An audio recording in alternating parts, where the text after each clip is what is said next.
Welcome back to November Warrior Outdoors. Today I'm going to talk about or give a tip or a trick, maybe a hack you could call it, for your map scouting that helps me, uh, once I've gone and done my initial map scouting on an area.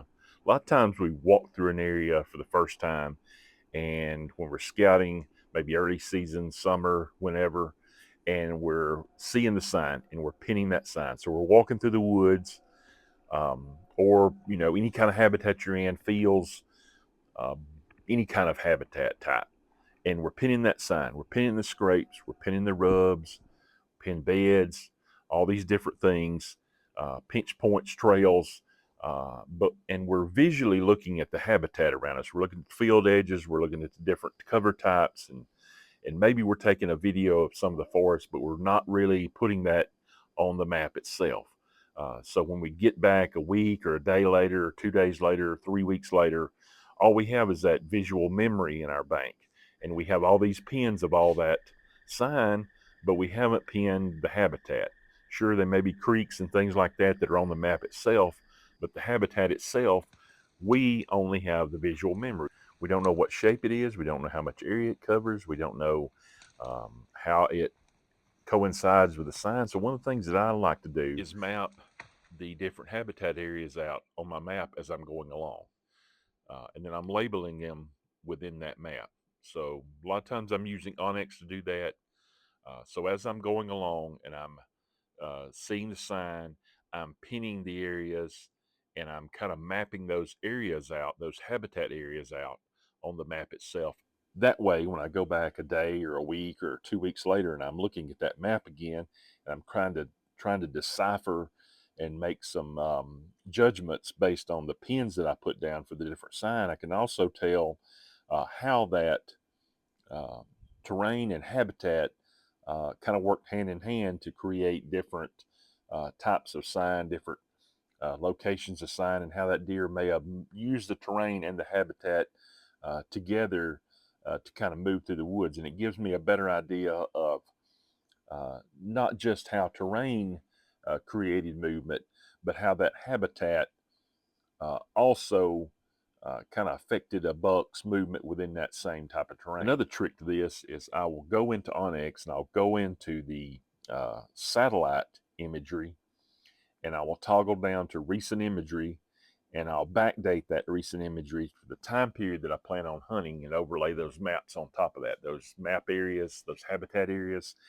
And that'll kind of give me an idea if what I'm seeing when I'm there will be what I'll see when I plan on hunting. So will it coincide? Will I have more leaf off in certain areas?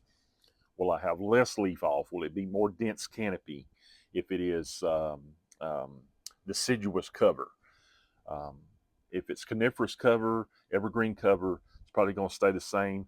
But how are those transitions going to move and going to be during the period of time that I'm going to be there actually hunting? And that'll give you a better idea of what you see when you're actually doing the scouting, is kind of what you'll see once you've got there to start hunting.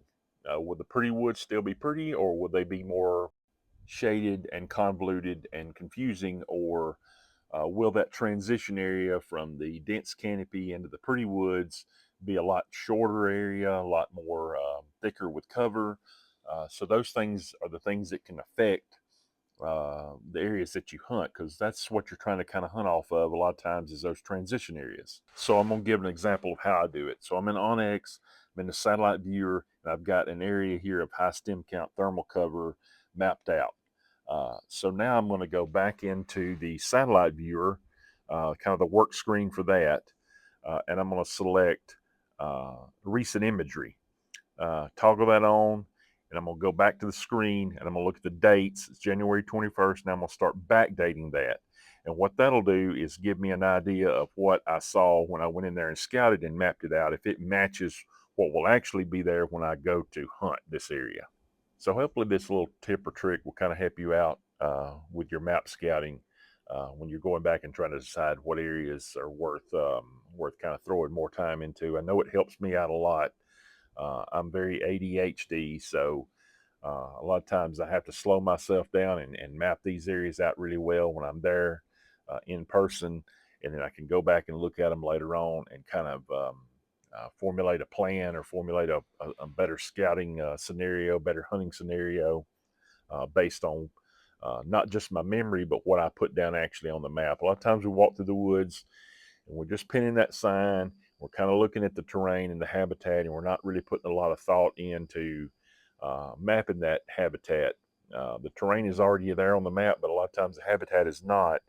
And going back and looking at that aerial or that satellite imagery can only get you so far. But if you can kind of correlate that satellite imagery along with what you've mapped out on the ground, it'll give you just a little more information, a little more confidence when you go back into those areas that they are going to look the same or similar to what you thought they would be. So hopefully this helps out.